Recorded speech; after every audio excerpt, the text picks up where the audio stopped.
Hello दोस्तों, नमस्कार, good morning. मैं आप सब आपके अपने परिवार सुपर एग्जाम स्टडी में एक बार फिर से आप सभी का बहुत बहुत स्वागत करता हूँ। तो गाइज, आप सभी कैसे हैं? आशा करता हूँ आप बहुत अच्छे और स्वस्थ होंगे। तो गाइज, अगर आप हमारे चैनल पर नए हैं तो चैनल को प्लीज सब्सक्राइब करें और साथ में बेल आइकन घंटी को ऑन कर लें, जिससे कि हमारे आने वाले हर वीडियो की नोटिफिकेशन आपको समय समय पर मिलती रहे। तो बात आज गाइज करेंगे संविधान की। तो संविधान कैसे बना, कहाँ इसकी मांग थी, कैसे हुआ, आज इस बारे में चर्चा करेंगे। तो गाइस बहुत ही डीपली पढ़ेंगे आज। तो गाइस देखो, सब पहले मैंने लिखा था कि संविधान, भारतीय संविधान का निर्माण क्या है? भारतीय संविधान का निर्माण। तो भारतीय संविधान के निर्माण की बात करें तो देखो, भारतीय संविधान के निर्माण से ही रिलेटेड हम बात करेंगे आज। तो भारतीय संविधान का निर्माण भारतीय संविधान सभा के द्वारा विश्व में संविधान सभा का व्यावहारिक प्रयोग सर्वप्रथम अमेरिका और फ्रांस में प्रतीत होता है। कहाँ प्रतीत होता है? अमेरिका और फ्रांस में।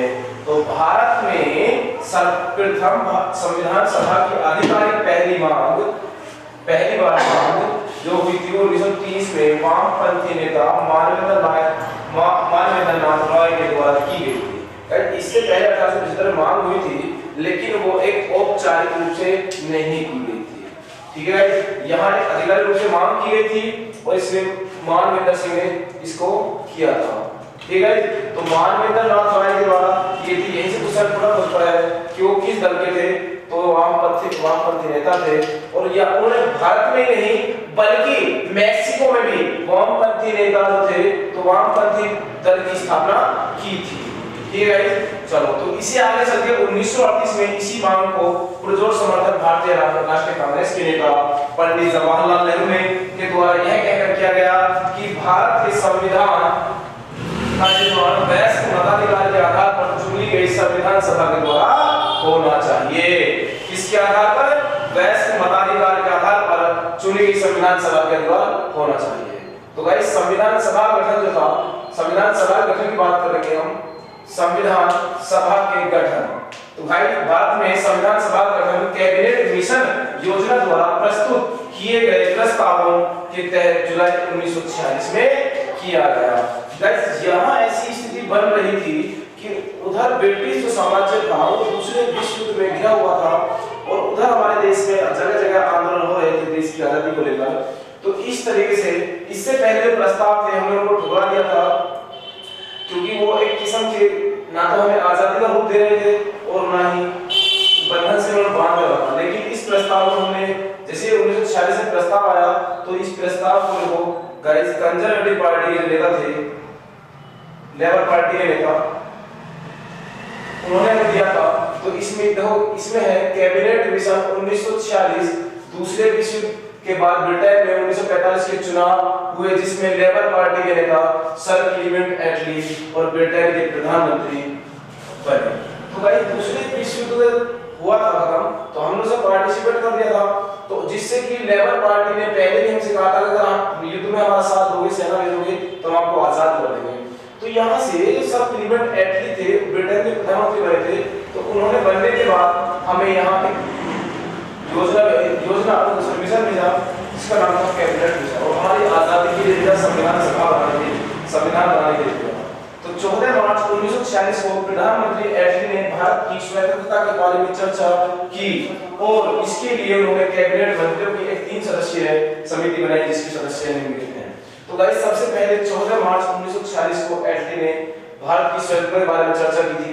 ठीक है, तो उसमें 3 व्यक्ति थे। सबसे पहला स्टीफोर्ड क्रिप्स जो व्यापार बोर्ड के अध्यक्ष थे, दूसरा लॉर्ड पैट्रिक लॉरेंस थे, भारत सचिव थे उस टाइम के, और तीसरे थे आपका एबी अलेक्जेंडर जो उस टाइम के नौसेना मंत्री थे।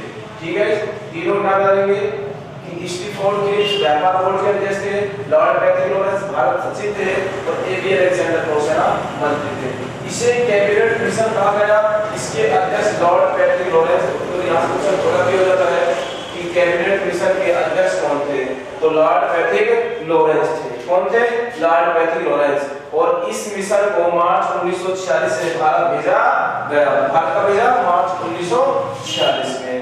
यह मिशन 24 मार्च 1946 को दिल्ली पहुंचा और भारत में एक अंतरिम सरकार की स्थापना तथा संविधान सभा के गठन एवं संविधान निर्माण हेतु योजना प्रस्तुत की, जिसके प्रावधान निम्नलिखित हैं।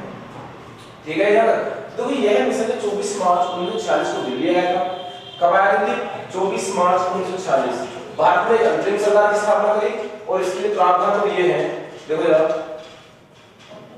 ब्रिटिश प्रांत में देशी रियासतों को मिलाकर भारतीय संघ की स्थापना की जाएगी। पहला जो प्रावधान था इसका वो यही था कि ब्रिटिश प्रांत व देशी रियासतों को मिलाकर भारतीय संघ की स्थापना की जाएगी। और दूसरा था कि भारत की एकता बनाए रखने के लिए मुस्लिम लीग द्वारा पाकिस्तान की मांग को ठुकरा दिया। और दोनों ही ये चीजें बहुत ही अच्छे फैसले थे। ठीक है, तो मुस्लिम लीग की स्थापना, मुस्लिम लीग की जो मांग थी उसको ठुकरा दिया और देशी रियासत मिलाकर और ब्रिटिश प्रांत मिलाकर स्थापना भारतीय संघ की जाएगी। तो संविधान, भारतीय संविधान का गठन अप्रत्यक्ष निर्वाचन प्रणाली के आधार पर किया जाएगा, ये इसका प्रावधान रहते हैं। और प्रत्येक प्रांत को उसकी जनसंख्या के आधार के अनुसार स्थानों का आवंटन किया जाएगा। प्रत्येक प्रांत को उसकी जनसंख्या के आधार के अनुसार स्थानों का आवंटन किया जाएगा। संविधान सभा के कुल सदस्यों की संख्या 389 निश्चित की गई थी।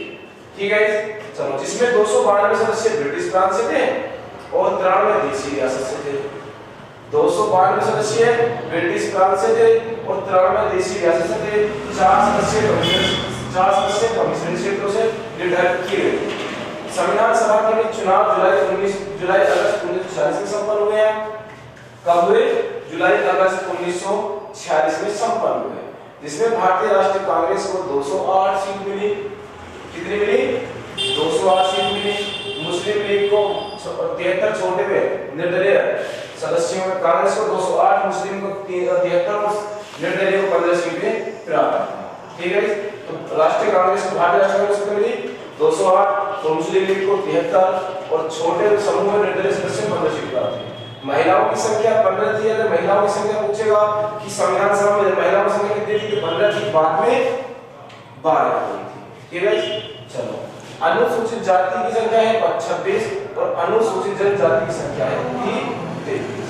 ठीक है, अनुसूचित जाति की संख्या 26, अनुसूचित जनजाति की संख्या 33। ठीक है, संविधान सभा में शामिल महिलाएं, देखो सबसे पहले सरोजिनी नायडू जो बिहार से थी, सरोजिनी नायडू बिहार से, सुचेता केतकरी उत्तर प्रदेश से, विजय लक्ष्मी पंडित उत्तर प्रदेश से, कमला चौधरी उत्तर प्रदेश से, पूर्णिमा बनर्जी उत्तर प्रदेश से, बेगम एजाज रसूल उत्तर प्रदेश से और राजकुमारी अमृता कौर मध्य प्रदेश से, हंसा मेहता मुंबई से, दुर्गाबाई मद्रास से।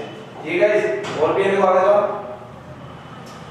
दक्षिणी बेलायुर मद्रास से, अम्मू स्वामीनाथन मद्रास से और मालती चौधरी उड़ीसा से, रेणुका राय पश्चिम बंगाल से, लीला राय पश्चिम बंगाल से, एनी मस्किनी त्रावणकोर से। ठीक है, यहाँ तक हो गया। चलो, नोट कर ले सभी ने।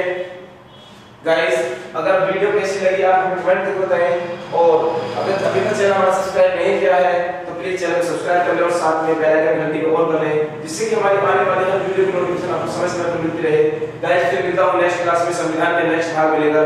तब तक के लिए आप मुझे आगे दीजिए। जय हिंद, जय भारत।